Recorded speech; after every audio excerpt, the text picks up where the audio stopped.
Hello, beautiful souls. Welcome to Cosmo Muse Tarot. And today we are taking a look at Libra season 2024. So Libra season goes from the equinox that's at the end of September. So if you're in the northern hemisphere, autumn equinox. If you're in the southern hemisphere, spring equinox. But the equinox, wherever you are, that's about September. I think this year it's on the 22nd. And then it will end, Libra season will end November 21st. So for this reading, I will be assigning you piles based on your signs. And feel free to watch both your sun and rising sign. If you know your rising sign, you can watch both readings if you would like. But I am dividing these up based on your signs modality, which is either cardinal, fixed, or mutable. Cardinal are initiating signs, fixed are very fixed, grounded, comfortable signs, and mutable are the ones that change things, finish things up, tie off the loose ends.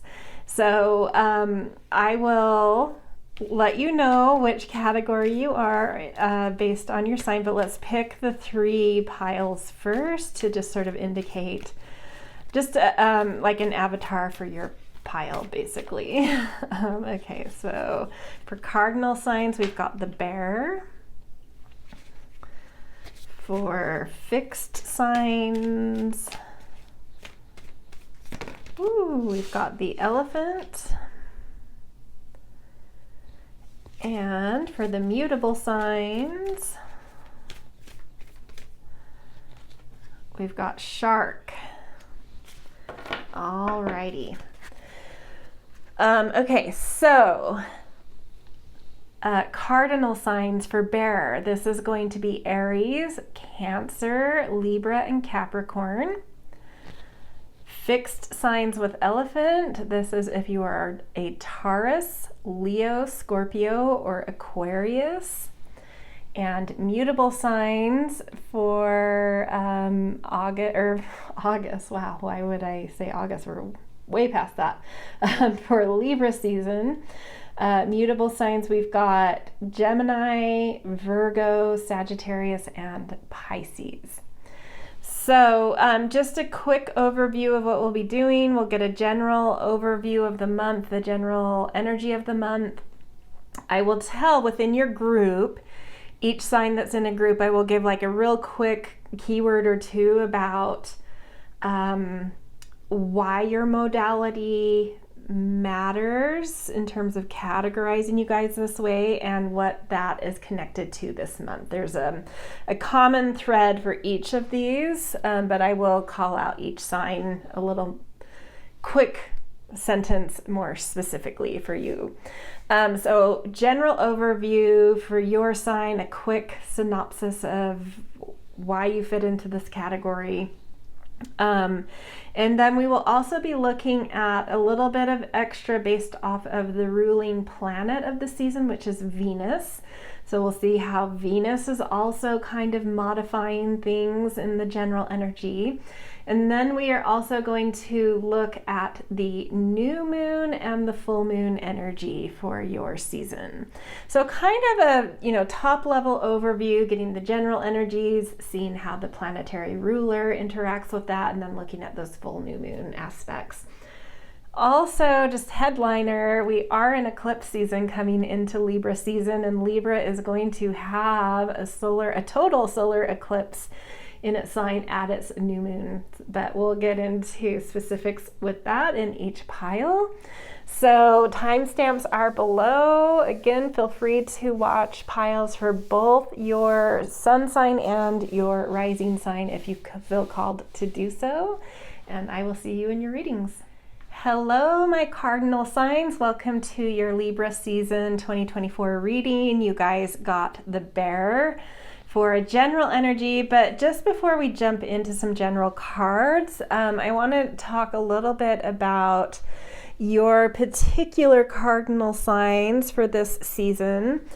being a cardinal sign, you guys are all initiators in different ways, but initiators nonetheless. And because we are in a cardinal sign season, where the sun is moving in your chart is going to hit a cardinal house as well, or what we would call an angular house, which is an initiating into a new kind of energy. And that's comfortable for you. You guys like to initiate, you know the initiating energy, and this season puts you into initiating energy.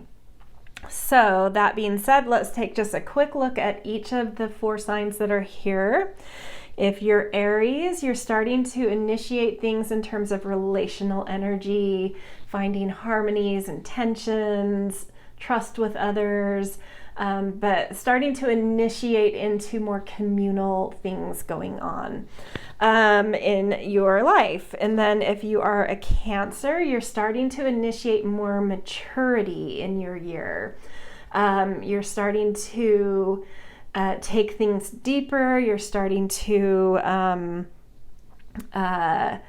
instead of being in this mode of like wanting things to blossom and pollinate, you're committing more to specific things and maturing specific things rather than creating possibility. So a really kind of like young adult energy of your year. You're initiating maturity, but specifically you're starting to deepen in this season to find some stability. So you may be a little bit more hermity than you were last season, a little more concerned with security and foundations and home and soulfulness, that kind of stuff. If you're a Libra, welcome to your season. Happy birthday if this is your sun sign.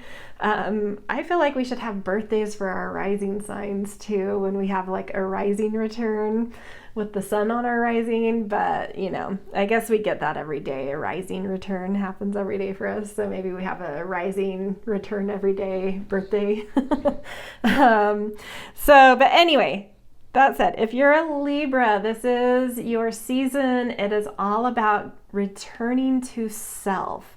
This is your spring moment of the year, your morning, your wake up, time to get back to yourself, time to really spend a little bit of solo time to get back to your own energy, your own passions, what you want in life, what's lighting you up, creating your own agendas, really focusing on your direction and your passions this month. And so initiating into a season of self-orientation, which is kind of paradoxical because you're very relationally oriented, but I would say that like maybe what lights you up is relationships, but still paying attention to like what about relationships lights you up, and create some intentions and follow passions and impulse around that. So even though it's relational, make it personal as well. Capricorn, if this is you guys, you are moving into sort of like your winter phase during the year. So at this point, you're starting your elderhood. It's like starting to detach from life. So it's like coming into the winter phase for you and your year specifically. So how do you start to detach? How do you start to step back and look at the big picture of things?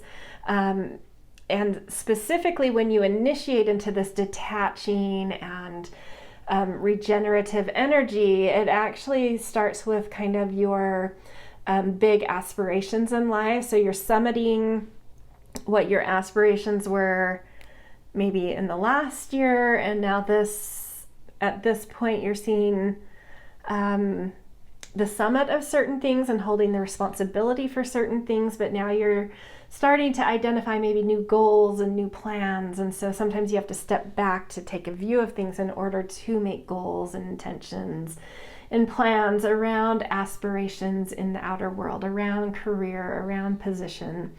So initiating some detachment for you guys, for Capricorn. Okay, so all of this said, just returning to one of the first things I said, it should be a somewhat comfortable month for you because we are in initiating energy this season and you like that. Okay, so let's look at some general energy for you guys. The bear came out first. And this to me is like you're in some way, each of you are coming out of some kind of hibernation. You're awakening in some way in this month. And that might just be that like you're awakening back into your natural mode of being able to initiate, where in the last 2 seasons you haven't been able to be in that natural mode. And when we're not, we're,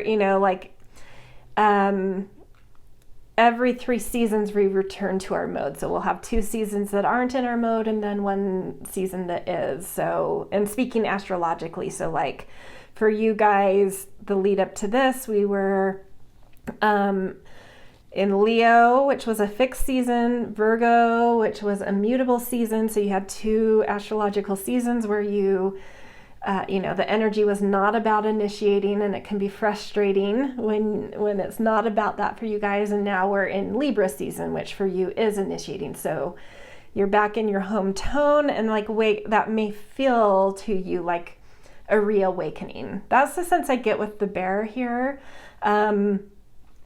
is that it's just like returning to your essence, your rightness, what feels awakening to you, what feels like it gets you up and going. It gives you a sense of motivation. It gets you out of a cave of some sort.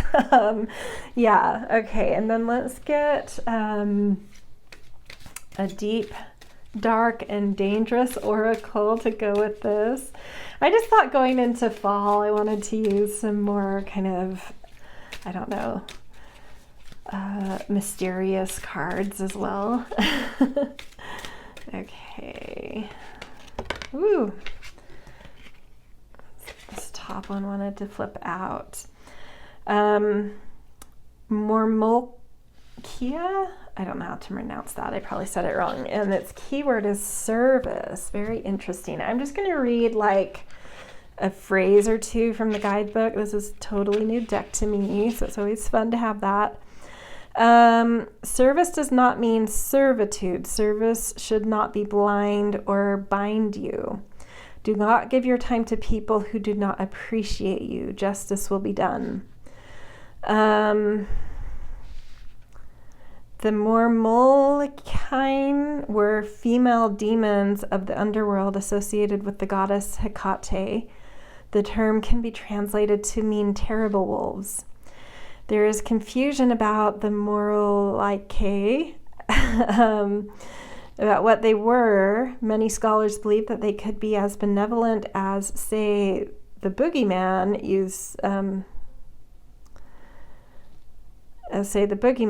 used to scare children into being good, or completely at the other extreme, blood-sucking shapeshifters who prefer young men to eat.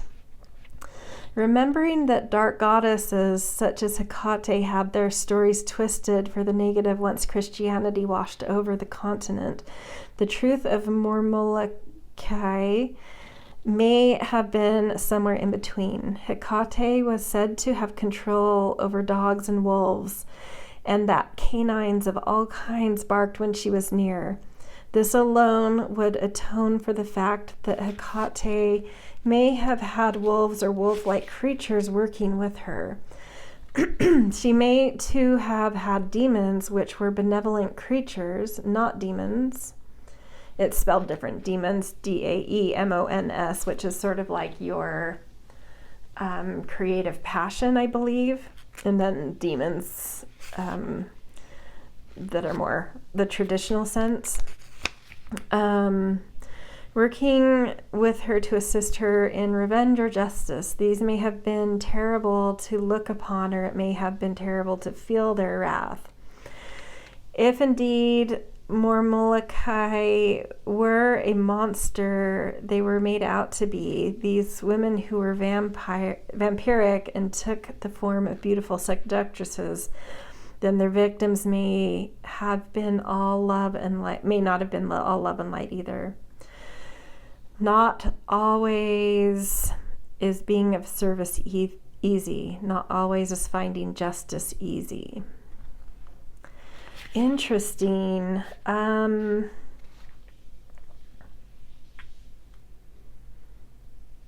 There is this thing, so like Libra season in general, whatever this awakens in your chart, does have this thing of finding balance and justice. And I think that would include finding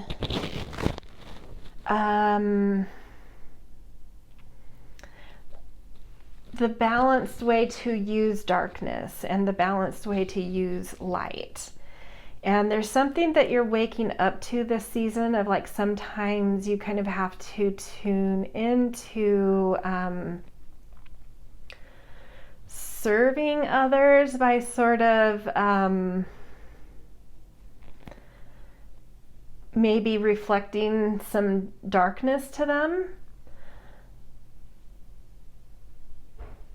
in a way that inspires positive action and betterment. And I don't know, I mean, Libra is this sign that's really relational. It's where we start to mirror others and reflect with and to others and notice reflection back. And so there may be something happening for you guys where you're really starting to be able to reflect to others darker things they may not be able to see in themselves. And so, like, inspiring, but like as a service. In some way, this is as a service, and it inspires like a betterment of people. So I do think you're inspiring a betterment of others due to your willingness, your service and willingness to reflect some maybe difficult truths to people as well. Or being there, like this could even indicate like being there in critical moments for people when they're in a dark place, and being of service to others that might go in a dark place and being able to awaken them in the same way you're feeling awakened to be in your natural essence of being initiators. You may be able to initiate others into a lighter way of being, into waking up to a more true essence of themselves, or waking up to stuck patterns that they've had, or darker patterns that they've had. But I think you have to go to dark places maybe with others as well. Very, very interesting and a unique message that came through here. You know, and we are entering, if you're in the Northern Hemisphere, this makes me feel like most people that came here are probably Northern Hemisphere, but don't worry if you're not. But we are entering in the Northern Hemisphere the darker half of the year, where we have longer nights than we do daytime. And so you may just be also like, you know, some people like those, like I prefer nighttime to daytime personally. I find it more soothing and regenerative and filled with dream and, you know, whatnot. And I love sleeping. So you may just be even tapping into that aspect of darkness in some way, of just like starting to really embrace initiating into the darker half of the year and finding some pleasure in that waking you up in some way. First, you know, if that resonates to you. Okay, let's get a few tarot cards around this as well. I don't know what I'm doing. This reading is like, caught me on the edge of my seat. Now I'm like all twisted around in my seat. Let me just get back to normal. Okay. Okay. One, we've got Knight of Pentacles.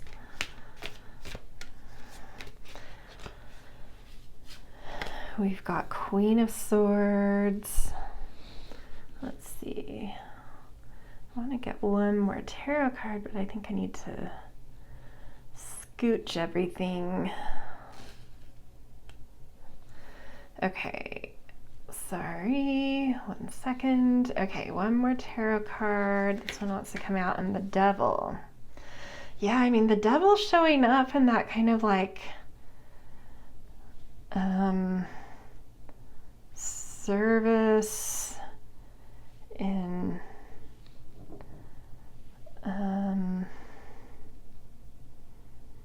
oh, maybe that's what you're going to be able to reflect to some people, is like where the darkness you're going to be able to sort of help give some service around, as being willing and being of service and reflecting to others and like helping to wake them up, is to show where they have attachments, issues with attachments to things,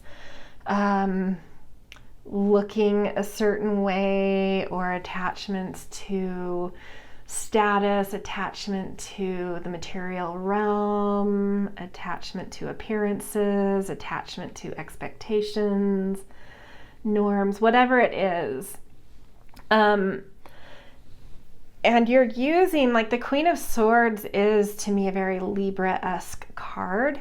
And it is about being able to, because Libra is an air season. It's about the mind, and Swords is about the mind. But Queens are nourishing, and they're protective. And I think that's where the service comes in, is like you're being of service through a sense of wanting to be protective and protect others. And sometimes to protect them, you have to show them some of their difficult patterns and be honest with them, and even sometimes confront people with difficult patterns that you're seeing, or being able to do that subtly. Like, sometimes Libra isn't always straightforward. They can be a little bit passive in how they, just using that mirroring to communicate. And so there may be this sort of very artful, subtle way you're able to mirror with others that allows someone to reach their own conclusions with what you're mirroring about some darkness or some attachments that you're helping them to become aware of. So it's not like you're straight out confronting them, but like some mirroring you're doing is really helping them to find it on their own, to see it on their own, to come into that aha on their own. Even though you could lay it out for them, that's not always the best way to wake people up. Sometimes you have to let them see it themselves. And I think that there's a wisdom with that queenliness of like knowing how to nourish them there, how to nourish, using a very nourished mind to help someone else's mind feel nourished enough to see some patterns they need to see. And then we've got Knight of Pentacles. This feels to me like its own separate thing, like another just sort of outside of everything we've been talking about. I do think that there are some things you might be cultivating during Libra season that you're giving attention to, time to, energy to, that you feel excited about, but you have sort of the long view with, and you have some patience with, and you're willing to kind of like take a step-by-step approach, take a very pragmatic, practical approach, and really kind of give shape and stability and form to something you're caring about this season. I don't know, I can't tell you why this card feels totally separate from the others, but whatever, it does. I just think that's a different, separate message coming through. Is like, but I think that Queen of Swords goes towards that too. You also have a nourished mind in order to like give plans, but you're taking some actions to like really step by step and pragmatically do things to create some foundations in life, to create some material types of harvests in life. So I could tie the Queen of Swords in all over this reading so far. Yeah, interesting. Okay, we are just going to quickly look also at how Venus, which rules Libra, is going to modify things or add another twist into things. Like, what is this planet up to? And this planet, Venus, is going to be in Scorpio essentially all season. It moves into Scorpio like 2 days into the season, and it leaves Scorpio like 2 days before the season ends. But it's just easier because that's such minor amount of time that it's not in Scorpio. That it's just easier to kind of like, let's just sort of generally say Venus in Scorpio, which is the sign past Libra, and it's a sign of like, could have something to do with why this sort of mirroring through some darkness or enjoying some darker hours of night, enjoying the night a little more, being able to meet people in their own critical moments, or being able to mirror some attachment issues or darker issues, psychological issues. It could be because of this Venus, the ruler of the season, being in Scorpio, which is all about work with the psyche, investigation, research, going into the depths of the unconscious to witness things, to see where patterns have brought power issues. And so also coming out, let's see what came out for this, Shield Maiden, make plans and focus. So this is somewhat of an archetype that's coming through for you. The planets bring on a more archetypal energy. So when we're talking about Libra in general, it's just like some general vibes, right? But when we get to the planet, it's sort of an archetype that shows up. So the Shield Maiden could be an archetype you guys all take on to some degree. Shield maidens were sort of like the female Viking warriors. And then her keywords here are make plans and focus. Interesting. I am curious what the guidebook says about Shield Maiden. I'm curious why make plans and focus are is the phrase for the Shield Maiden. I don't know a ton about Shield Maidens, but I would have thought more of a warrior energy, but I don't know. I'm just curious. Just a minute. Okay, message. Have a plan or strategy in place before moving forward. The Shield Maiden is the female knight in shining armor. In Viking traditions, women were seen as equal to men. Well, that's very Libra. I love that. And so joined them on their raids and fought with them on the battlefield. In this deck, the Shield Maiden brings a fierce feminine energy, the power to be a warrior while retaining feminine sensitivity. And this is all like up here, the general Libra vibes going on for you is this ability to really be in the feminine energy in a powerful way, because the feminine is the dark. It is the yin, which is the dark. And being able to go into the darkness and awaken in darkness, awaken others from darkness, find beauty and light in darkness. All of those kinds of things coming through. So like very tapped into the feminine in general, but now as your archetype shows up, it's like being able to sort of balance that yin yang in a way, like make your yin just as strong as your yang. She is ready to put her plan into action. She's ready to go into battle. Her medicine helps us move beyond any unsettled feelings when our plans start to take shape and follow through with our strategies in order to be where we want to be. Shield maidens work together in times gone by to create shield walls of protection. So she also shows us how to work with others in order to bring our plans to fruition. Oh, I love that. It's really beautiful. So like, yeah, I mean, there, that initiative with the cardinal season and your true essence coming through, which is a yang, if you are here, you are a yang sign. but really finding your femininity, because Libra season is in a yin quarter.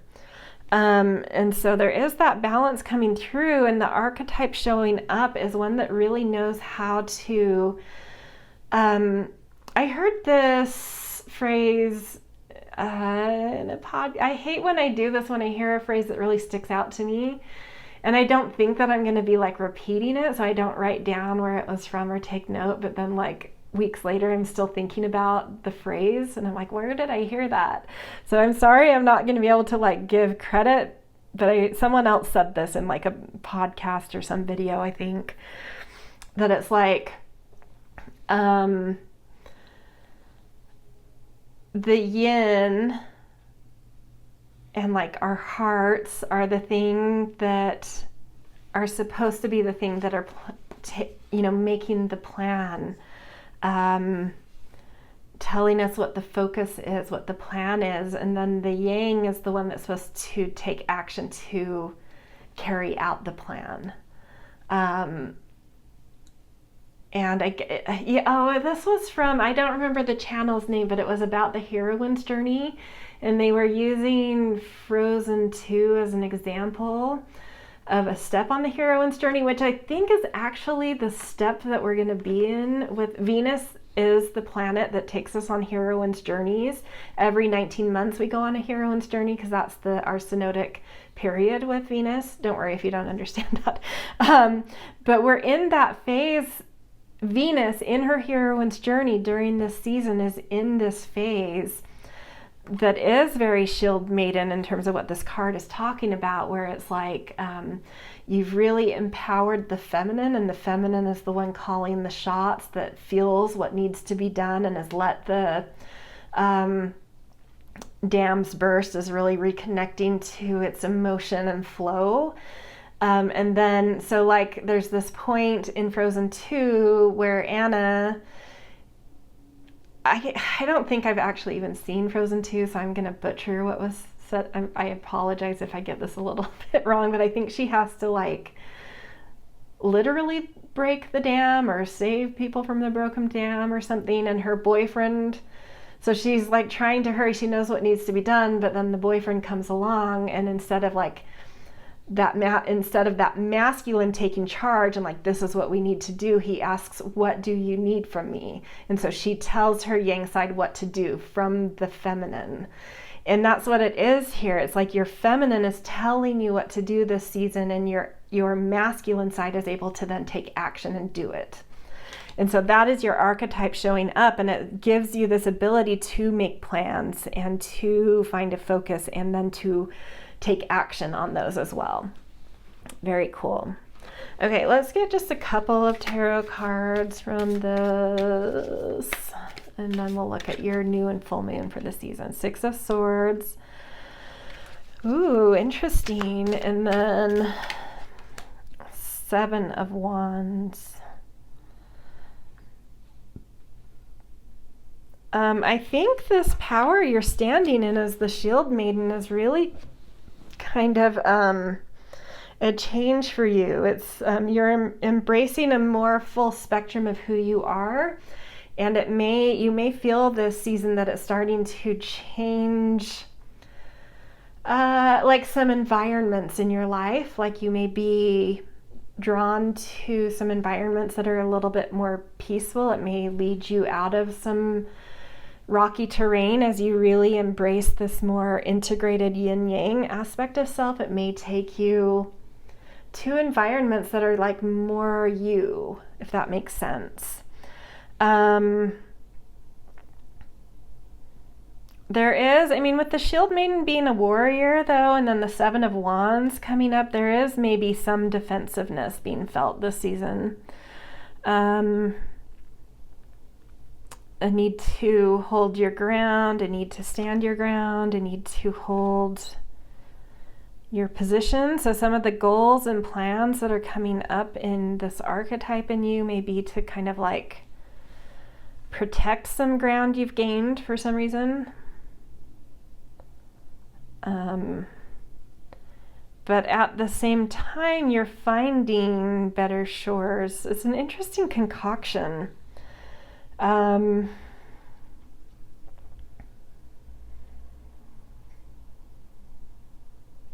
don't quite know what to make of this concoction of these two cards. Because I would think if you're moving away from things that have been rocky, you're kind of like done with the, like, feeling defensive. But that defensiveness is still there, even though you're leaving some tumultuous stuff behind, or a tumultuous environment behind.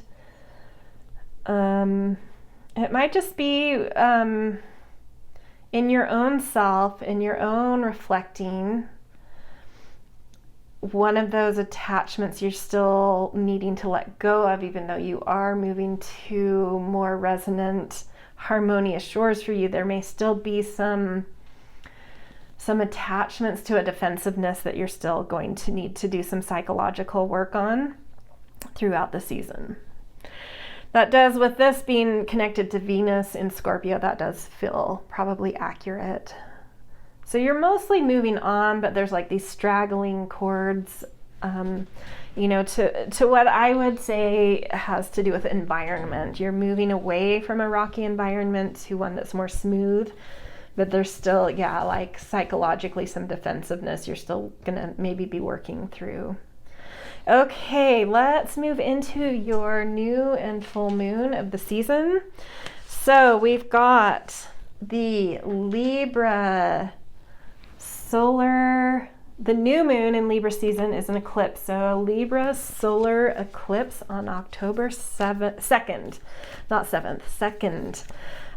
This is an eclipse on the south node, so it has more of a, we can have eclipses either on the north node or the south node, and they can either be new moons or full moons. So there's a lot of different qualities of eclipses. On the south node, it has to do with a midpoint, a critical point of a 19-year journey, where you're starting to face, it is very Libra-esque in nature. You're starting to face some cause and effect. You're starting to accept where things are in terms of what you've been working on for the last 9 or so years. That being said, there's still a little bit of wiggle room to harmonize and make some pivots and recognize what's in and out of harmony and make some adjustments. And so this new moon in Libra is going to be bringing intentions and equality to Libra energy for the full year from that new moon, around really fine-tuning things in terms of how we are in relationships, how we build trust with others, how we reflect with others, how we find a cooperative atmosphere, how we are able to compromise without being compromised, right? What's the fairness? What's the justice in a situation? What's the equity in a situation? So a lot of fairness, huge amount of fairness, and seeking fairness, fighting for fairness, looking for the right tensions and harmonies in our lives, the right relationships in our lives, the right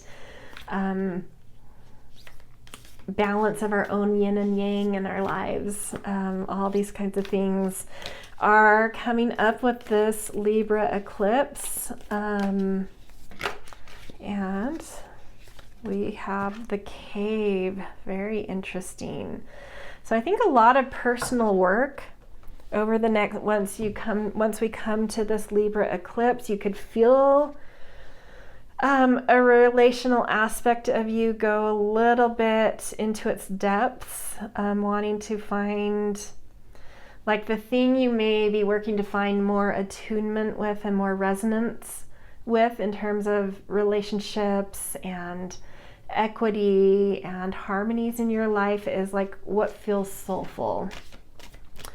Okay, so, Actually, we don't do tarot with this. I'm also going to do a Divine Feather Messenger with this one. We have flicker. New rhythms are coming into your life now. You are encouraged to trust and adapt. So those new rhythms could, over the next year, maybe around finding more depth in your relationships, or more depth and soulfulness and security in fairness and equity in your life as well. Okay, and then we've got a full moon in Aries on the 17th of October. And the North Node, even though this isn't an eclipse, I have my own philosophies with things, and the North Node is technically in Aries, and so we're still kind of going through a lot of like shifts and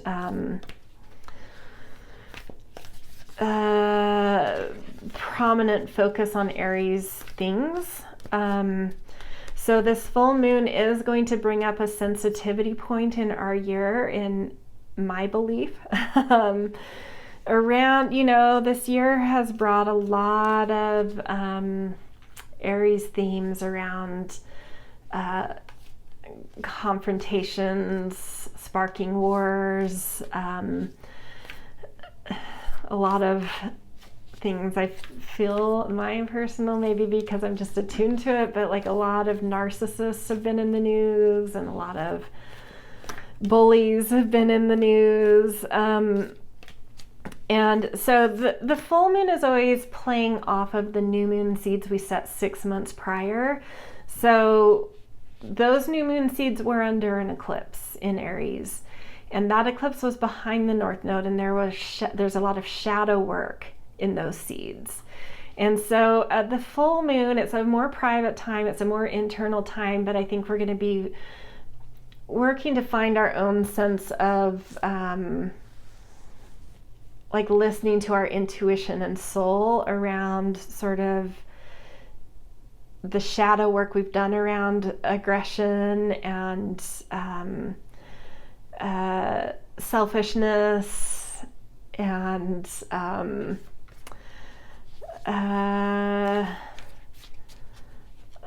just very self-centered behaviors. How have you worked on your own shadows in that regard, whether it's not assertive enough about your own needs or over assertive, and how have you been dealing with that in terms of the shadows you've seen in others, and how that's impacted your life now that you've seen that in others. So just like a lot of internal checking in and aligning with your soul of what you actually need to be doing around these kind of shadows of self and aggression and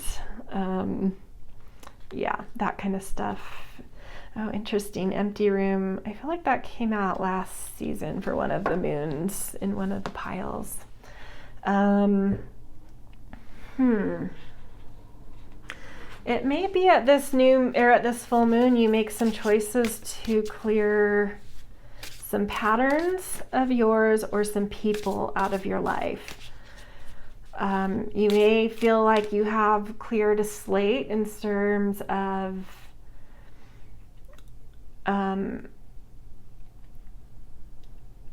how you find your center, your passions, and your agenda, if that's been too strong or too weak, or clearing some people out of your life that have been toxic for you, that have been like overly sort of self-centered or aggressive or something. And then an inner child card, I feel like is always a good deck for a full moon kind of quality. Let it go. Let go of all that no longer serves you. So personal patterns, environments, people, whatever's just like not resonant with a sense of sort of like passion and positivity when it comes to self-centering. It's time to let it go, whether that's in yourself or things around you, a little of both. Yeah, beautiful. Okay, so that is your Libra season reading. I hope this was insightful and interesting and helpful for you guys. Good luck in Libra season. Some really cool things coming through for sure. Kind of like really mature, powerful energies coming from you guys, definitely. So yeah, hang in there and enjoy the richness, I think, that's coming in too. There's a lot of depth coming in that can be seen as richness and beautiful. So, all right. If this did resonate, I always appreciate support, likes, shares, subscribes. Always grateful for kind and thoughtful comments as well. And yeah, I hope to see you in future readings. Hello, my fixed signs. Welcome to your Libra season reading. So to jump in, before I get into the cards, I just want to spend a quick moment explaining why you guys all share a same thread, and then pick up on a little quip for each sign that is here about your Libra season. So you guys are all fixed signs. So as we go through the Zodiac seasons of the year, we move from seasons that are, initiating, fixed like you guys, or mutable, and how those seasons present in your chart will also have similar angular resonances for you guys. So in each quarter, there are 3 astrological seasons. So in this autumn quarter, we have Libra, Scorpio, Sagittarius, and so there would be initiation into a season, the middle of the season, and then the end of a season. And so in a chart, when we're in one of those, so we'll just give this season as the example. We're in Libra season, and it's a cardinal sign. And that puts every fixed sign into more of a mutable energy. You guys are all in the quarter of your own chart. Because of this seasonal orientation, it's putting you into finishing up in a quarter of your chart. And so when we're in one of the 2 out of 3 energies that aren't our own, it's not as comfortable. So you are moving into a season when it's about tying up the loose ends. Is that correct? I think. So Libra, so if you're let's see, what's the closest to Libra season? So Scorpio, I'm just double checking my work here. So hold on one second. For a Scorpio who's a fixed sign, yeah, Libra season would be in your 12th. Okay. Yes, so it's a season in your chart about finishing certain things out. You guys are a fixed sign that like to hold on to things, that don't really like change. So that can be hard for you. This season may have you contending with some attachment issues and struggle with things changing and you not loving that. Could be some issues. Yeah, so for each sign, I'll go through in what way that might show up for you. So if you're a Taurus, Libra season is bringing some changes to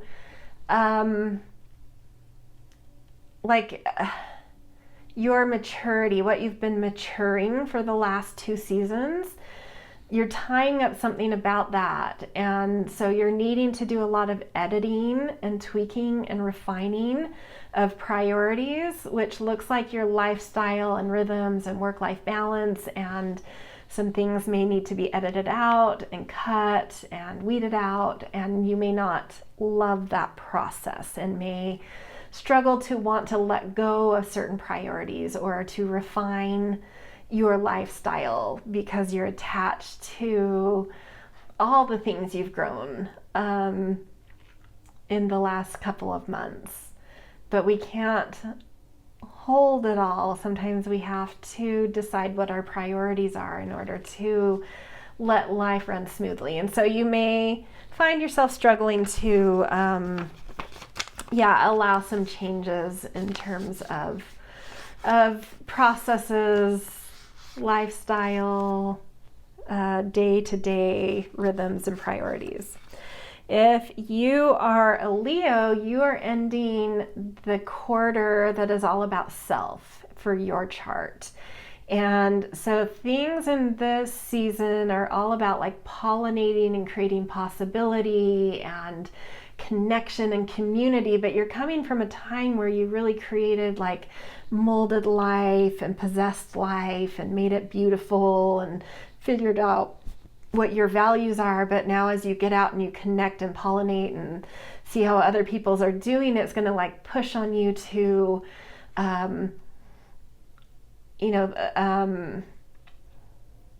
be more flexible about how you think about things and be more flexible about allowing things in your life to move, letting go of things in your life, sharing a little bit more and experimenting a little bit more, whereas you kind of like that stability versus like experimentation and movement. And so you could resist a little bit of all of the social like a lot of social activity, information, communications, a lot of this coming through that are pushing on you to circulate things and to move things, and you may have this want to still kind of possess things rather than move them and stuff. So there can be some tension around that for you guys. For Scorpio, you're ending actually, because your season is next, you're ending out your year. This is a time of letting go, of surrender, of allowing things to dissolve that have come to a natural closure, and allowing what's dissolving to go and surrendering and finding flow and asking for divine guidance and inspiration. And for you guys, you are coming from a season where there was, like a lot of group stability, a lot of plugging into collective consciousness and innovation, and a certain stability and excitement around sort of being plugged into groups. And so letting go of things, letting things be and flow as they are, you may still feel these attachments to being part of things, right? Being parts of even just a part of humanity, if not part of a group or part of a collaboration or part of something that has a lot of power behind it due to the mass of energy behind it. And now it's sort of like letting that power go, letting things dissipate and dissolve. And so you may have some attachments to that power you were tapped into in terms of like the power of the masses. And now you're just like needing to kind of let go and let go and let God kind of thing. And so, yeah, there could be some struggles to allow that to happen.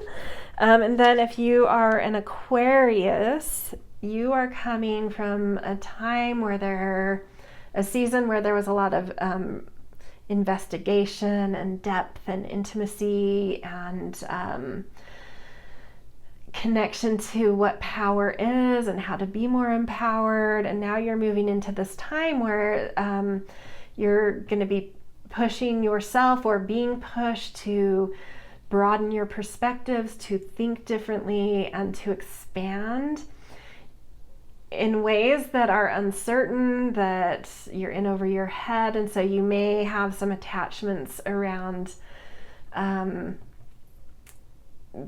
being more stable and kind of known entanglements versus like pushing to expand opportunities that you don't even know are possible yet, that hold a lot of uncertainty, that you may feel are just like,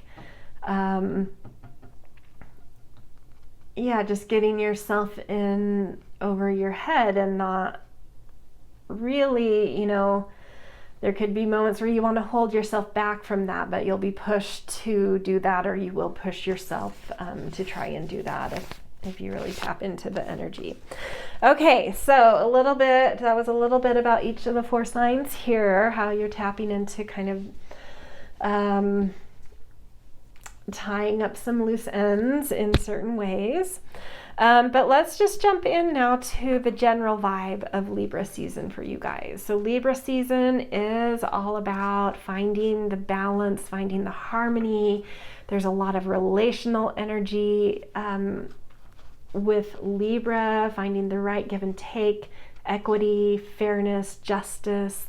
And you guys have the elephant coming through here, which is showing that you have a lot of strength. It doesn't surprise me seeing elephant for the fixed signs, because you guys are very powerful signs. You guys are the ones that are the most sure of yourselves, are the most sure-footed, are kind of the most stable of the zodiac. And so elephant showing up is kind of right on par for your energy, just like this knowing that I can trudge through any obstacle that is before me, having that strength. But elephants are also very nurturing of their tribes. It is a matriarchal animal. The mamas lead their little herds.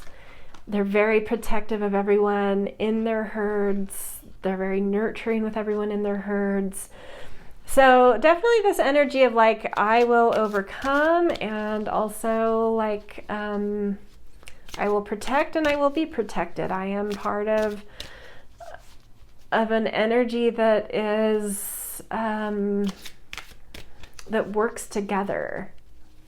Even though I'm powerful in my own right and I can plow down obstacles in my own right, I also have the herd behind me. I also have their protection, or I can lead them and have that power behind me, or have that power with me. So like, yeah, a lot of power with you guys this season. Okay, let's get another oracle card. The Selkie with freedom. Interesting. So like overcoming that makes a lot of sense. Overcoming anything, any blocks. More than obstacles, it's like blocks. What has been blocking you? You can tap into that energy of change, because that, in being a fixed sign, sometimes you guys can get a little bit stuck or fixed in things. And maybe what you're starting to tap into is that I do need to change, but it's going to take a whole lot of force and strength to make those changes, because I've been so stuck or so grounded in my one position or whatever, or my one place or whatever it is. But it's showing that you're using that force of the elephant to create some change, to create some freedom in life. Let's just look at 1 or 2 more little keywords with Selkie. In the book, you can only pretend for so long before you must find truth again. Seek authenticity. Containing yourself in a form that is not your own is rarely successful long term. Find what sets you free. Acknowledge your inner truth. Be aware someone may be deceiving you under false pretenses. Ooh, interesting. I definitely am picking up on this like authenticity.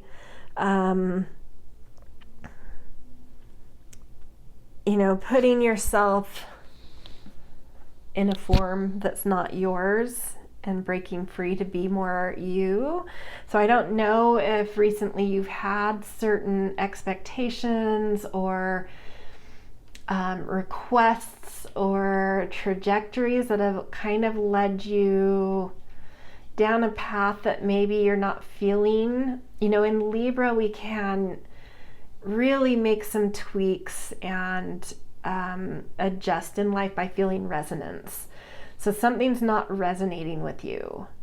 And you may, it's like a lot of times we don't consciously do things to lead us away from our life feeling resonant to us, or certain things getting us in situations that don't feel resonant to us. Sometimes that just happens circumstantially.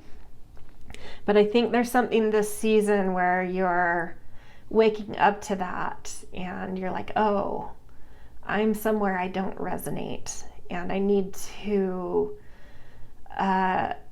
clear some things out. I need to find my freedom in order to return to what feels right, return to a way of being, to environments, to places, to people, whatever it is for you that are more resonant. Okay, let's get a few tarot cards here.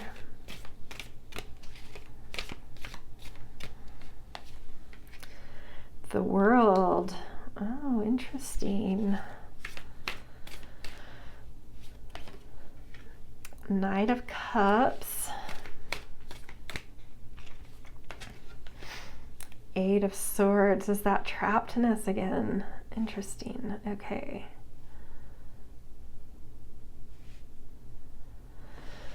Okay, the World. It's a time for new intentions. You are kind of finishing up some kind of cycle.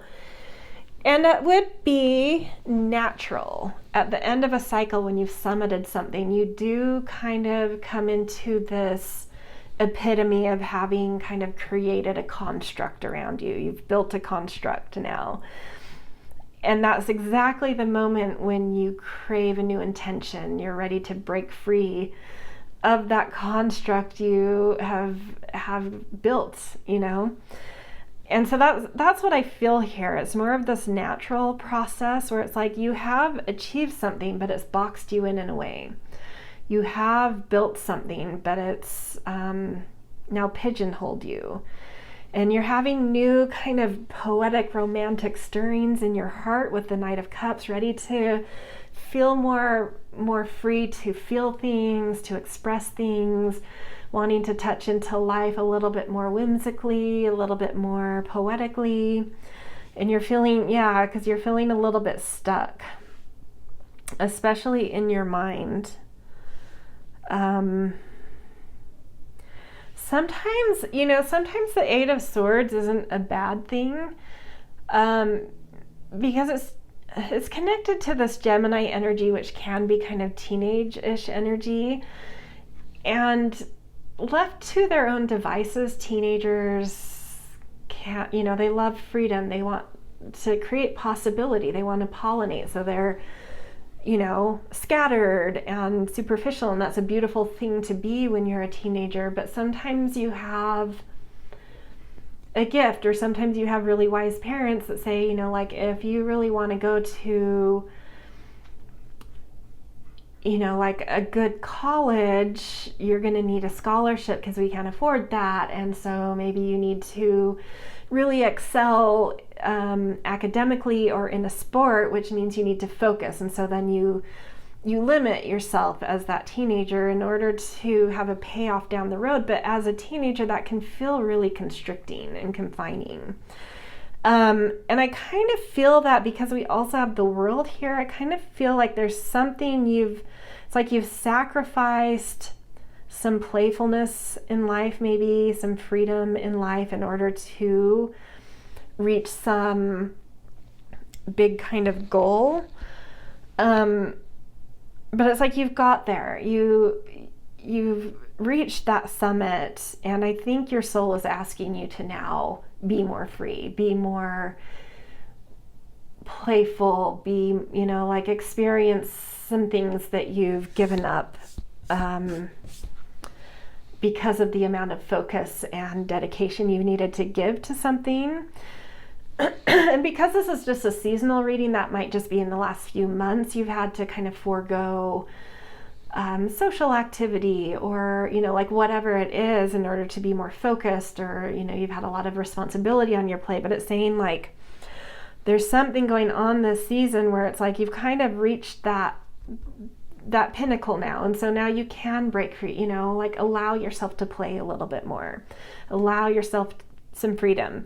You may have to channel the elephant's strength to kind of break you free, to break out of the mode you've been in. But it is that season for you guys, which is about change. And so it matches what's coming up here for sure. Okay, moving on, we want to look at the planet that rules Libra season, which is Venus. And essentially the whole season, Venus will be in Scorpio.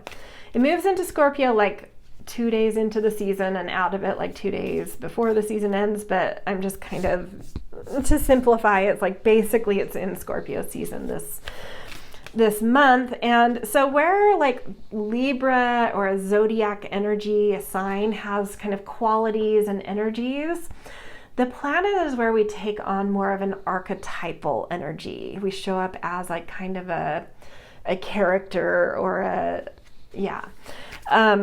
so I kind of want to see what archetypal energy through Venus, what archetypal energy shows up with that Venus rulership for you this month or this season. Guardian angel, you are not alone. That's beautiful. I mean, that really taps into what I was feeling with the elephant too, where it's like, it goes both ways. Like, because this is archetypal energy, like you are showing up as a guardian. So you may feel yourself as like the leader of a herd and you're sort of their guardian angel because you're their leader. But the flip could be said, because you have a herd behind you, you're very protected. So even if that's more of a metaphor and you don't literally feel like you have like a herd you're leading, or like a crew you're leading in some way, like spiritually that's present. Like spiritually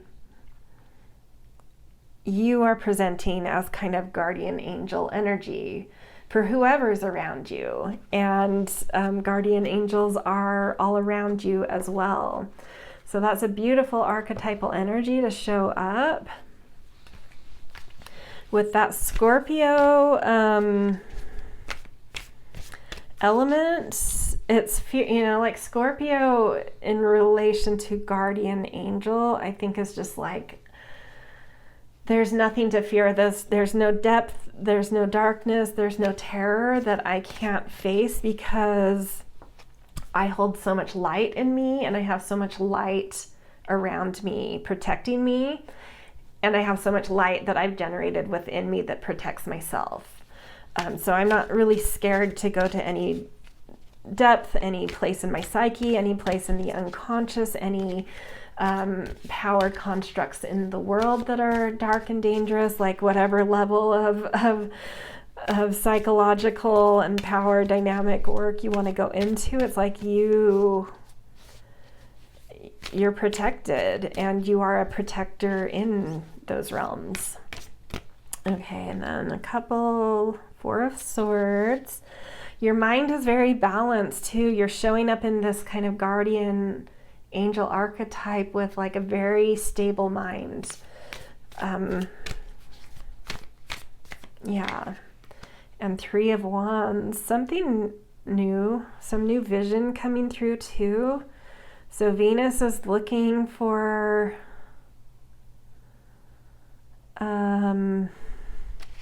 or your guardian archetype energy that's coming up in you has a stable mind, and it's looking for it's like new opportunities, or it's looking at where you've already been like working to generate new opportunities, and it's giving some focus there to welcome that, like they're already starting to come in and you're kind of receiving these new opportunities, these new beautiful things. And that also gives another dynamic to like guardian angels being around you as well. It's like just feeling a big sense of gratitude coming through here. Peace and gratitude, big time. That's a very stable archetype to show up. I love that for you guys. So you're, feeling protected, being protective, holding light, feeling light, stable mind, and welcoming in some things that you've already been trying to channel or welcome in, and you're kind of just there to welcome, like being the welcome agent for your life. Okay, we are going to finally look at new and full moon. So the new moon, the Libra new moon this season is on October 2nd, and it is a solar eclipse. So always brings some wild card energy with eclipses. This eclipse is on the south node versus the north node, and the south node has a lot to do with I see the nodes as taking us on 19-year journeys.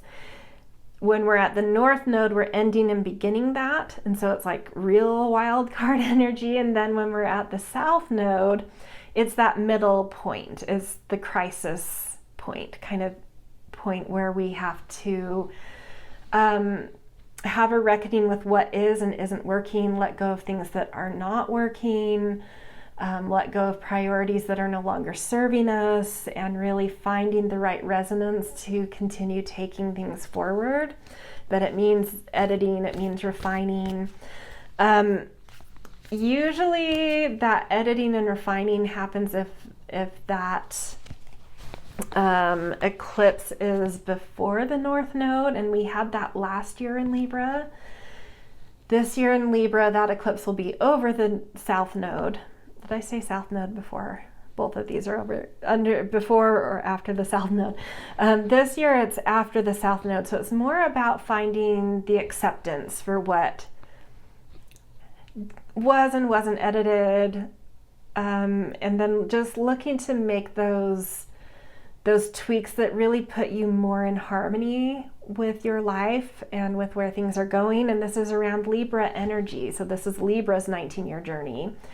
And so in Libra energy, it's okay, things are the way they are. We've made some cuts and edits around sort of relational energy, fairness, justice.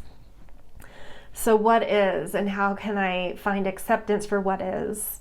And there's still just a little bit of wiggle room to pivot, just, little bits, to find those better resonances, to tune some resonances, to find better harmonies, in order to make things going forward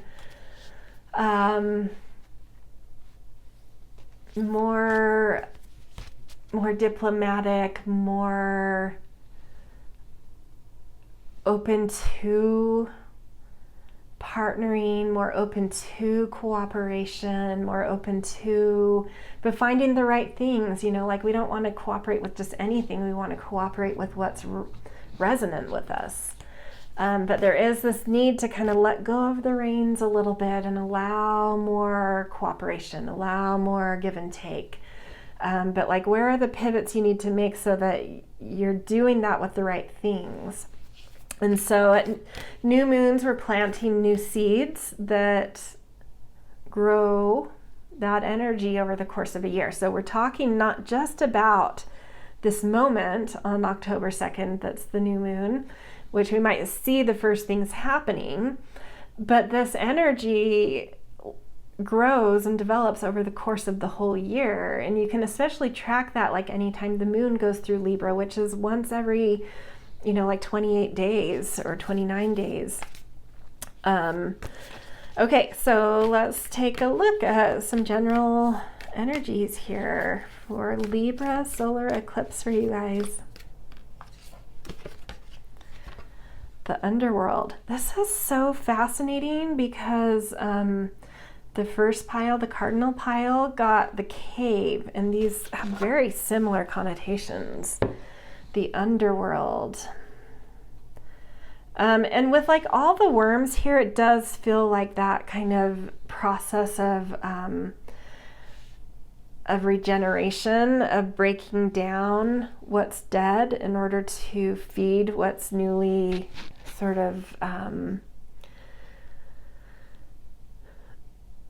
in order to like restore the soil.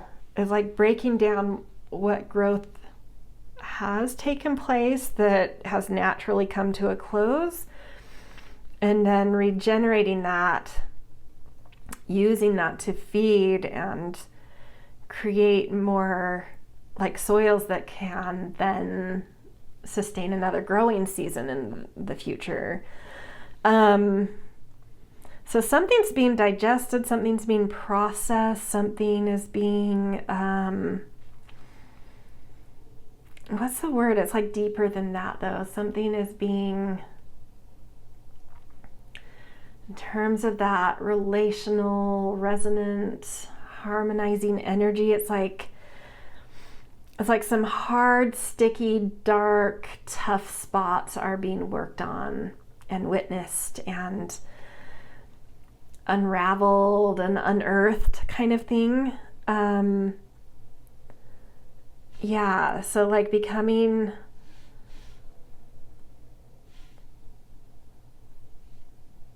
conscious of things that have been unconscious. It's going into the unconscious. To me, the underworld in this context, in this reading, feels like the unconscious. Yeah, so this eclipse is really connecting you with your unconscious. It's unearthing some things. It's helping you to see some patterns you haven't seen before, understand your psyche in new ways, understand power in new ways, especially as relates to justice, fairness, relationships.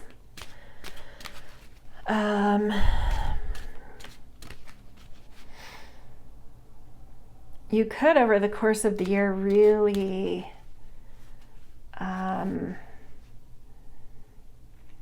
if you're someone who does a lot of activist work, because Libra can also connect us to activism.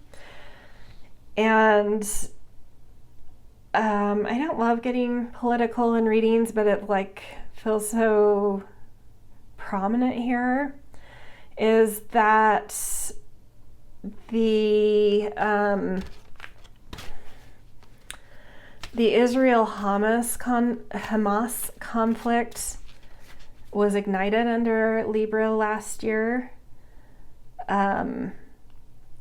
close to the nodes, where there is some energy around that conflict and Libra.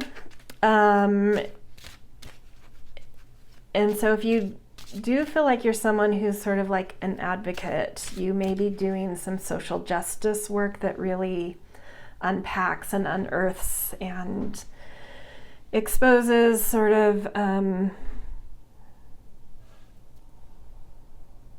don't know, the undercurrents, the power constructs underneath things that we don't always get reporting on or access to understand.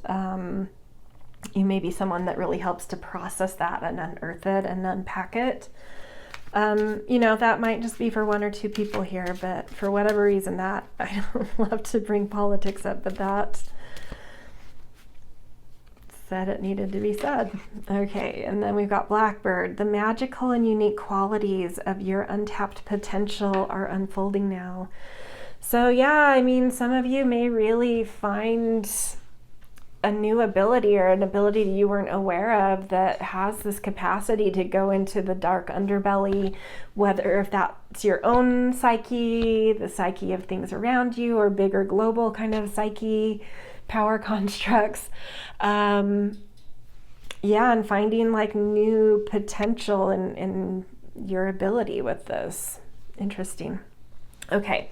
Full moon in Aries is on October 17th. It is not on an eclipse, but full moons are sort of when we come into the maturing phase of our new moons, which are always like the Aries new moon was 6 months ago. And then from that point at 6 months, it comes into that halfway point, which is a maturing phase. And that new moon, which I think was like, I don't know, early April maybe, was an eclipse. It was a wild card, and that's where our North Node is, which is the ending and beginning point, and it was behind the North Node, which is the shadow. It's the ending point. And so we're doing a lot of shadow work with the Aries seeds we have this year around confrontation, military, narcissism, aggression, self-centering. So you may be like, oh, in the world I see a lot of that, but also in my personal life I'm seeing a lot of these dynamics, that like shadows coming out around this too. And so at the full moon we're finding some grounding with this. Like, what is it we're trying to do with these seeds? What do these seeds mean? And how can I take whatever's happening and find some maturity here, find some commitment to certain things I want to mature, rather than looking for like possibility and all of the different dimensions. It's like, no, there's certain things I'm meant to really focus on about this. And so you're finding the depth of that this season. So it's a lot of, full moons always bring us to a lot of depth and inner work, and kind of aligning with soul and intuition about how to then like take things more into a harvest phase rather than a blossoming phase. Okay, so Aries full moon on the 17th. We have Thanatos. Look at you guys. There's some power. I mean, you guys are the fixed signs. You are capable of like doing the depth work. Thanatos, which is death. So yeah, you're not scared. You're jumping right into where there are, with Aries energy, showing up with the new Libra energy. Over the next year, you'll be doing this, but at the 6 month mark and going forward the next 6 months to the next Aries season, you're diving right into those darkest things, to the most transformative things. You're really giving depth, grounding, foundation to transformation needing to take place around Aries themes of self-centering, of confrontation, of aggression. Again, for those of you that are more like activists in the world around military issues. Interesting. Okay, so let's get an inner child card. I really like this deck for full moon stuff, because full moons are a lot more of an internal process than an outer world process. You are wanted. There is a home waiting within. No, you're finding I think you're really finding in some, there's like a lot of comprehension. Sometimes in that shadow work, this, the seed being in the ending of a, right before crossing the North Node to the end of something. Not only is it an ending or where things dissolve or where there's shadow work, but it can also be where we gain a lot of understanding and compassion. And I feel like for you, that's sort of the thing that's coming through, is like you are really finding an understanding of what your Aries, like Aries in your chart, means, and how to feel more at home in that. And that could be starting to feel very transformative, like how to stand in your authenticity, how to connect to your center, your personal center, your personal passions, your personal agenda. So you may be someone who in your Aries shadows was seeing that you needed work to be more Aries, not to tame your Aries. Like you needed more self-centering. You needed more attention to personal agenda, personal passion, personal space. And so I think something's transforming there, and you're really finding the home within in your Aries energy. You're now providing a container for Aries energy within you, I feel like. Really cool. All right, this is where I'm going to leave you guys. Beautiful reading, intense reading, but really powerful. So powerful season. It's kind of funny because it felt more like a Scorpio season reading to me, but I don't know, Libra season's got that intensity for you guys, so go with it. But I do love showing up as the guardian angel is that softening thing. Like there's light in you and around you, and that feather is very Libra-esque. So the archetype you're showing up as is very elegant and ethereal, you know, but there's beyond that, there's a lot of intense stuff going on. Powerful, beautiful, empowering stuff going on. Okay, anyway, I hope this resonated. If so, I always appreciate support, likes, shares, subscribes. Always grateful for kind and thoughtful comments as well.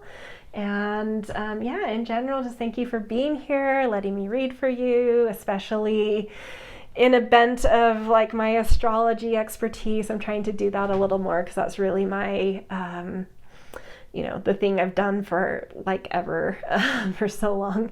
So there's a lot I can share with it. So I'm trying to do that a little more. So anyway, hope to see you guys in future readings. See you guys. Hello, my mutable signs. Welcome to your Libra season reading.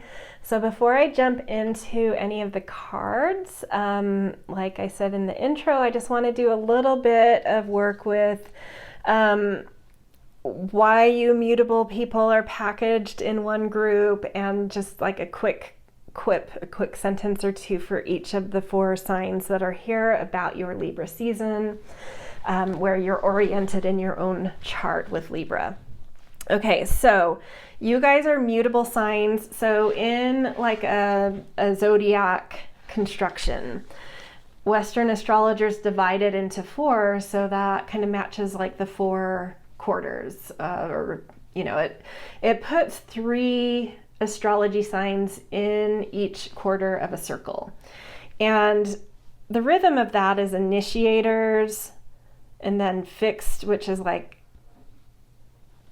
the muddling through the middle, but they're, you know, that energy is great at like management and stabilizing things, and then the last in a quarter will be what your sign is, which is mutable, and it's about finishing things up, tying up the loose ends, manipulating things in order to find the resolution, to be able to, you know, yeah, just finish things up. So all of the mutable signs will have the same pattern in their chart. So when we'll just dive straight into this season. So Libra, for you guys in this cardinal season, the cardinal signs always in a mutable chart will fall in that middle section.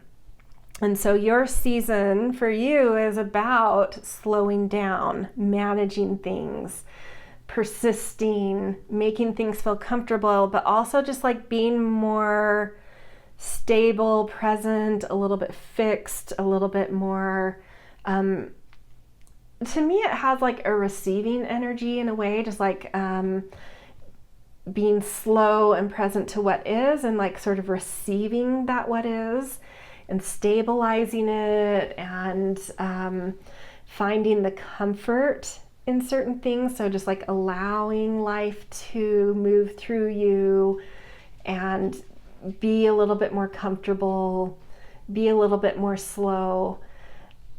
But you guys are the ones that are busy. You're busy, you're always moving, you're always tweaking, you're always shaking things up. So this being in any cardinal season is always a little difficult for you guys, because you get a little bit bored with that energy of like stability and slowness and comfort in what is and just enjoying what is. So my advice to you guys this season is attempt to. The season wants you to. Your chart wants you to slow down. It wants you to enjoy what is, stabilize what is, be present to what is, allow life to be a little bit more slow, but just like managing the things that are there. Don't try to change the things that are there. Don't try to tweak what's there. Just be in those rhythmic patterns that are the same, that keep things stable, that keep things flowing just the same, but that allows you to ease off a little in life, to enjoy life a little bit more, because things are running smoothly. So don't try to mess with that. Let things run smoothly, manage them, and ease off a bit. That's my advice for you guys. Good luck. I am immutable in sun and rising, so I'm going to have to swallow my own medicine. I am not great at just letting things be. Okay. That said, just quickly for each planet or for each sign where Libra is in your chart, and so where you're maybe needing to slow down and just be a little bit more slow and present and accepting of how things are. Gemini, you are in a time where like things are starting to be fruitful, things are starting to mature, but things are growing on their own. There's not a lot of effort on your part needed, but there is a lot of light coming towards you. So it's a time to slow down and notice the quality of light you like on you. Notice the way in which you like to share your light or be in the light. Share your heart. Share your creativity. Stand in leadership. But try to be slow, try not to mess with this. Try to just notice what is and what you like and how to be present to it. And enjoy it, especially for you of any of the signs, like a season to really enjoy things. Okay, next up, Virgo.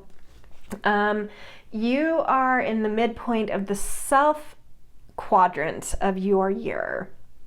So you start your year in Virgo season, which you just had, and that's the first 3 astrological seasons are all about like getting back to self. So in this midpoint of your self quarter, it is all about slowing down to get in touch with your 5 earthy senses. It's about grounding into earth, noticing your perceptions of what is pleasurable, noticing your preferences of what feels good, what you like to taste, what you like to hear, what you like to see, what you like to smell, all of those very sense-driven things to really get in touch with perception and with pleasure, with preference. But also a time as we really get embodied, we start to notice what we value in life as well. What do I value? What do I tend to want to spend money on or create money through? What kind of physical possessions do I like to mold or surround myself with? How do I save money, budget money, or overspend? So it's a time to just really slow down, smell the roses, get in touch with your senses, and start to really understand what you value. And there's something in that Libra energy that is a hint there. Okay, Sagittarius. You guys are in a detachment mode. You're kind of finishing out your end of year. But you're in the midpoint of your kind of winter cycle in your personal year. And so a lot of detachment happening. Allow yourself to be picked up by more collaborative energy and group energy. Instead of exerting your own energy, allow sort of that collective energy be the thing that moves life forward for you. So kind of lean back and be cool and just contribute what feels right in any moment, but allow that more collective electrical energy be the thing that moves life around you, and allow yourself to be a little bit more detached and observant and relaxed about things. Chilled out would be the right phrase, like chill out about things, detach about things. Let the excitement come be a thing that isn't necessarily something that comes from you. Like, you're not the spark, you're not the thing that's trying to electrify movement and create movement. You're just kind of, I don't know, like picked up by that, picked up by the electricity of things, and life just kind of flowing because you're allowing that kind of mass of energy to move things. So it is a season to detach, to observe, to look at the big picture of yourself, of your future, of humanity, and just taking observations rather than taking action. And then Pisces, this is going to be a season where you've just moved from doing a lot of sort of relational work and communal orientation to life, and now you have to move from like doing a lot of work on finding trust and balance with others and relational energy to being a little bit more intimately involved, a little bit more vulnerable and entangled. But it's a season that will require you to do like deep dives. So you may be tempted, because your mutable energy loves to let go of things, loves to let things flow, loves to find compassion and love and let bygones be bygones. But Libra wants to hold things accountable, and that's where your power is. So you may need to stall and go down instead of forward, and do some depth work around like, where do I actually need to hold certain things or people accountable? Where does justice actually need to be enacted in my life, instead of just forgiving because that's my default energy, because I'm so compassionate and loving? How has that maybe zapped my empowerment and my power in life because I haven't seen some patterns around the benefit of negotiation and accountability and justice and fairness? And how is that something that would really empower my life? And so stalling to go deep and really look at some patterns within. Yeah, so that is a little synopsis for each of you. Okay, so let's dive into your general overall reading, general energy for Libra for you guys. So Libra is about balance, fairness, relational energy. It's about equity. It's about finding harmonies and what are the right tensions in life with others? How can I make more harmonious tensions in life? Are things too slack, or are they too tight? Is this resonance just not right, and I'd rather, cut the cord to that resonance? Like finding those things that like work and vibrate right with you, and feel, and sometimes with Libra we can start out in conflict, because in order to find peace, you have to have been right in more of a conflict. So it is about that fine-tuning, finding diplomacy, finding bridge building, and being able to do some hard work instead of just cutting the cord because there's tension or conflict. Being like, is there something that does hold a resonance that could be, and that's worth working on, and that's worth fine-tuning here? Don't just give up on them, but notice when it's time to cut a cord, right? When it's just like there's no reciprocal, if there's no reciprocal energy on the other side of wanting to work things out, wanting to tune things, wanting to find the bridge, Yeah, that's when you cut the cord. So with Shark coming up for you, I feel like some of that came up to maybe say it might be time to cut some cords for some of you. At least time to confront. It's time to be very assertive in general about relational energy.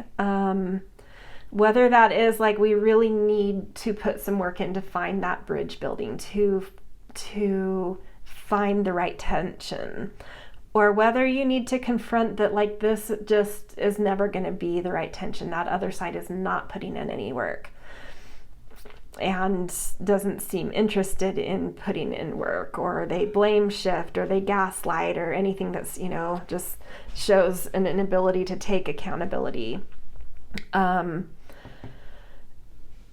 Things to confront around this. Yeah, like what do I need to confront that's worth trying to bridge build, and what do I need to confront where I need to just cut some cords? That's sort of what this feels like to me.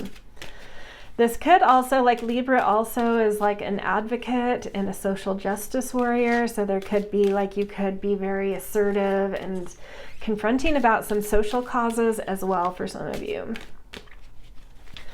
Okay, let's get a deep, dark, and dangerous oracle. I wanted to, since we're entering into the fall quarter, I wanted a mysterious deck too. So it's a new one to me, and we've got change with werewolf, which is kind of funny because I told you guys all to slow down with the change, but you can't change a mutable sign. They're always going to change things.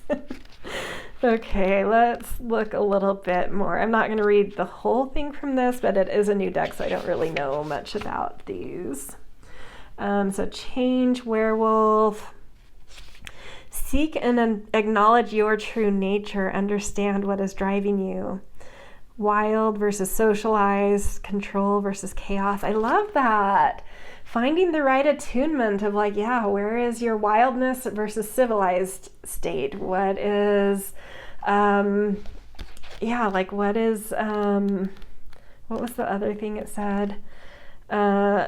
In what way do you like to feel in control, and in what way do you like a little bit of chaos, which most mutable signs are okay with a little bit of chaos. So it's fine. I don't know. You may need to get your resonance right, like get back into your natural resonance to even know your, what is your resonance? What is your harmony, so that I can then harmonize with other more accurately? How do I tune myself, my own harmony and resonance? Really in touch with me, really in touch with what feels like, notice what feels harmonious to you. Notice what feels peaceful within you, in finding your own kind of essence, and fine tuning and, generally tuning your essence, and then work on those. You might need to confront that first, and then confront things that have to be worked on relationally or cut relationally once you really establish your own resonance. Yeah, very interesting. Okay, let's get a few tarot cards here.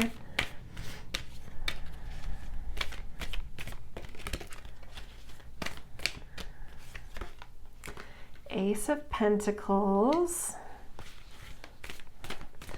Yeah, this confirms to me like really grounding, taking some time to ground and even understand your own resonance, like really getting in touch with your grounded self, what feels right, what feels like your essence, and an essence that feels grounding to you.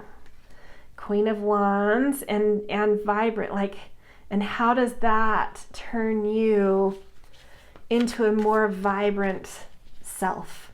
And how does that more vibrant, passionate self then have that strength and directness to confront things? But in a Queen of Wands way, in a way that is inspiring and creative and bright. And then King of Swords. Oh, these are really powerful tarot cards, you guys. I love it. I really think you are finding, your essence. You're turning on, you're feeling grounded and powerful, and that is helping your mind to really feel sharp and really feel stable. And this does show me that you're going to find that kind of more stable, grounded capacity that this season is asking for you to be in, that more fixed state. You are going to find that ability to really come from like a grounded place and a very, very stable mind that's in its own authority, knows its capacity, knows its sharpness, knows its responsibilities, has,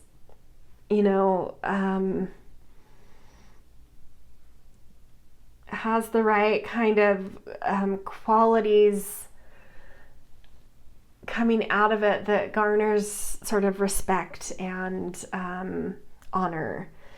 And how is that making you just vibrant and able to be the creator of your own world and confront that in your essence, grounded in your essence, stable in your mind, and alive in your heart and energetics, capable of in a very nourished and protective way, really asserting into life and taking the bull by the horns, and being that shark that is direct. It knows what it wants. It will show up for what it wants. It will take action around what it wants. It will confront things that are issues that need confronting. But it's like taking your own life by the reins and feeling that stability. I actually think you're going to feel that as nice this season, like a certain stability and strength in this fixed spot to really empower your life and feel present to your life in a really strong way. Very cool. I love that. Kind of unexpected. Not that I didn't think you guys were capable of like slowing down and being in a more fixed station, but it's really suiting you this season. I really see you as able to do that. Okay, so while tuning into the general Libra energy, it has like qualities, it has energetics. Tuning into the planetary ruler of the season can show us what kind of archetype will show up in you. We've already seen with the Queen of Wands and King of Swords, you are kind of coming into some regality, but we'll get a little more specific about an archetype showing up for you. So the planetary ruler of Libra season is Venus. So what kind of archetype is Venus bringing out in you? And what does that mean? And just like an aside, I haven't gone completely into this much detail with other readings, but you never know, we'll see. Venus will be in Scorpio for pretty much the whole season. There's a couple days, the first 2 days and like the last 2 days, it's not in Scorpio, but basically the majority of the season, Venus is in Scorpio. But more than like the sign it's in, I want to see what archetype Venus brings out in you and brings up. Protection guardian, drop your shields. Whoa, that's fascinating because the cardinal signs had the shield maiden, which was more like putting the shields, using the shields. And this is protection guardian, drop your shields. Let's just look a little bit at this is also a new deck for me. If I can find it. Oh. The guidebook is organized in a way that I'm not completely sure of yet. Oh, I think I'm getting it. Okay, so here we go. Protection guardian, drop your shields.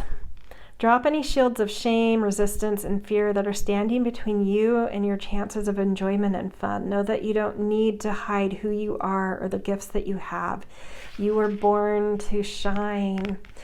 Oh, I love that. Feeling more stable in this fixed, in one of the fixed categories of your life. I think you're finding that strength and stability to show yourself more, to stop, right? Because as mutable signs, we can just always be going so much that we don't even think to stop and shine, right?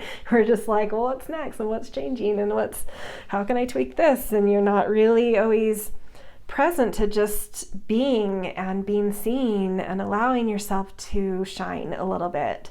And I feel that coming through. Dropping any protection from your light being seen. Allow yourself to be seen more grounded, more stable, more in control and in command and in your strength. And in, with that werewolf and change in your resonance too, in your perfect resonance and essence, allow that to be seen now that you're stopping and enjoying that.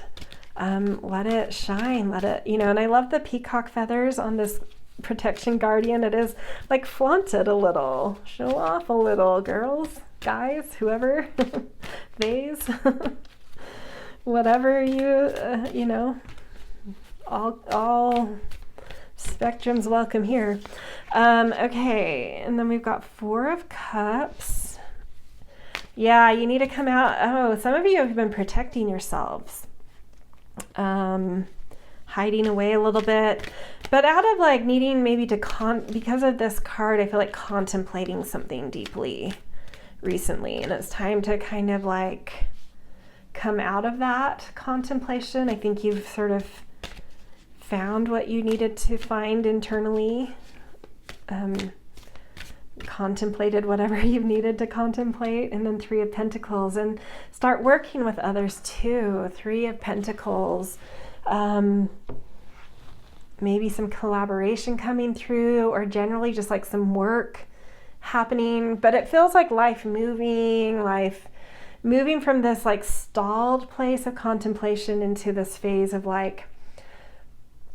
working with others. And in that fixed spot in a chart, in a quarter, there is that managerial kind of energy too, of getting things flowing and stable. And so being that stable thing that things can move around, or people can check in with, things, and people can orient around your stability. And that stability allows things to move in the world. So I feel it as that, as you're kind of this center, this stability, and that gravity is creating an orbit of things around you to move around you, and it's creating flow through your stability. I hope that makes sense. Okay, to end, hold on, I just need a sip of water. Okay. Let's look at the new and full moons of the season. First up, we have the new moon. The Libra new moon, October 2nd, is actually a total solar eclipse. There are different kinds of eclipses that can happen. We have lunar eclipses and solar eclipses, which are either lunar are full moon eclipses, solar are new moon eclipses. But then we can also have eclipses on a north or a south node, and those have different connotations. They both have a sense of ending, beginning, but in a different way. North node is an ultimate ending and beginning. I see each sign going through 19-year journeys, so that's the ending and beginning of a 19-year journey when the north node is in a sign for that sign's energy. The south node for a sign's energy is the midpoint. They've gone through 9 years of their journey, and it's time to make critical decisions. What is and isn't working? What makes the cut? What doesn't? And then finding some acceptance for what is, where things did get, and then through that acceptance, making some little fine-tune adjustments to work on resonance, to work on things feeling more harmonious. Yeah, so the Libra solar eclipse is on the south node.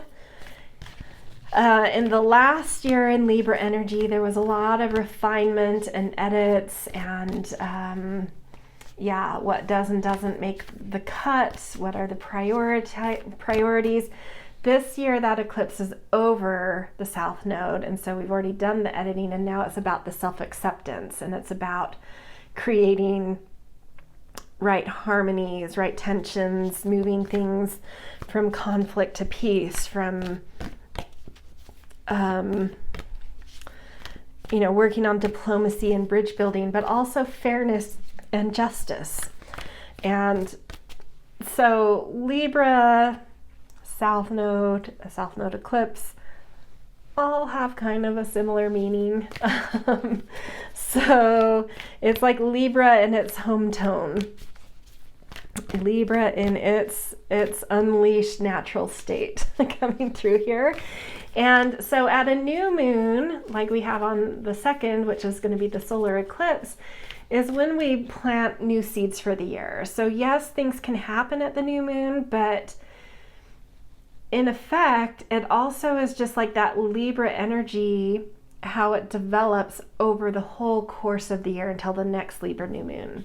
So anytime there's a Libra moon, which happens like once a month, we can kind of see how the agenda of those seeds are progressing and developing.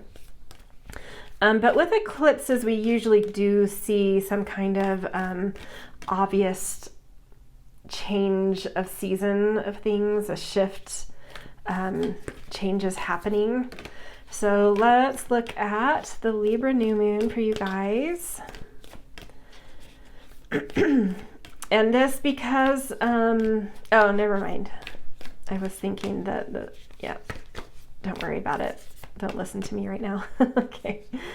Oh, that's interesting. This kind of flipped over in my hand, but then it went back in and it came out anyway, the seed.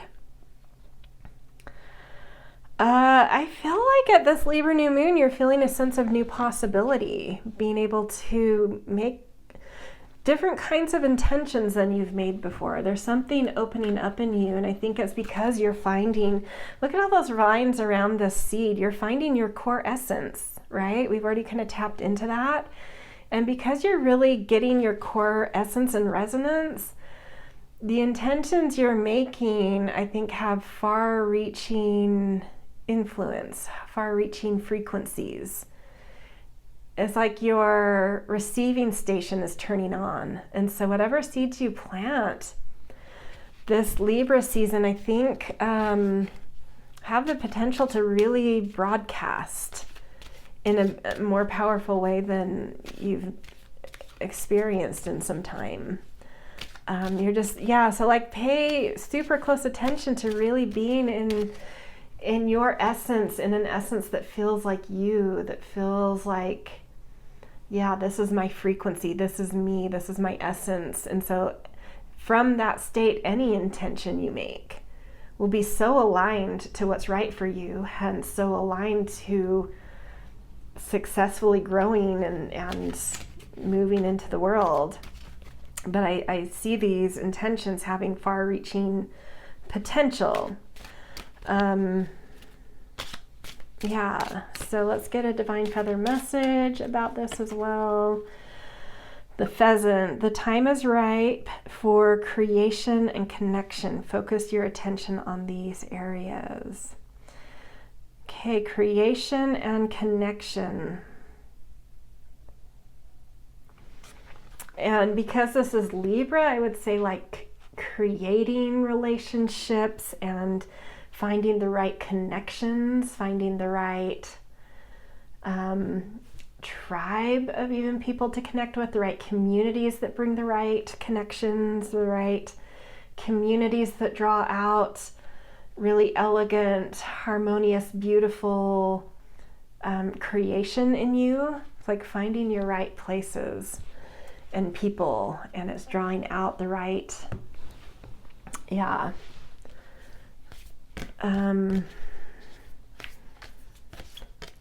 the right sense of you to be seen, the part of you willing to be seen and wanting to be seen. Okay. Next up, October 17th, we have the Aries full moon. This is not technically an eclipse, but the new moon of Aries was an eclipse, and it was behind the North Node, so where things were ending, where there's shadow work going on. In Aries, shadow work around self-centering, aggression, the military, narcissism, or on the flip side, like in the personal work, maybe where you haven't been centered in yourself enough, connected to personal passion enough, assertive enough, whatever it is for you. But shadow work nonetheless about under over aggressive, under over selfish, that kind of stuff. And so at the 6-month mark, we start to find the stability of what we actually want to, like how we align to what's going on with these seeds, how we're aligning to this shadow work, as well as like understandings and inspiration coming through that also, comes on the tail of shadow work. And so like where are you're starting to find depth, you're starting to connect whatever's going on with these seeds to soul and your own depth and foundations. And so finding a way to mature things instead of like exploring the shadows, really saying, okay, well, these are the shadows I really need to focus on, or these are the issues I really need to focus on. And so I'm going to ground them. I'm going to like really connect into soul with them and like really mature something here. And so it's a lot of inner work at the full moon, at any full moon, and especially at this one, because it's where we've been doing a lot of shadow work. Okay, so for you guys, we have the Forest. Interesting. It feels like the willingness to to me, it feels like this thing of being willing to go out in the world more, to be more assertive. Like maybe you've had to face some shadows of where you've not been assertive enough in your life, or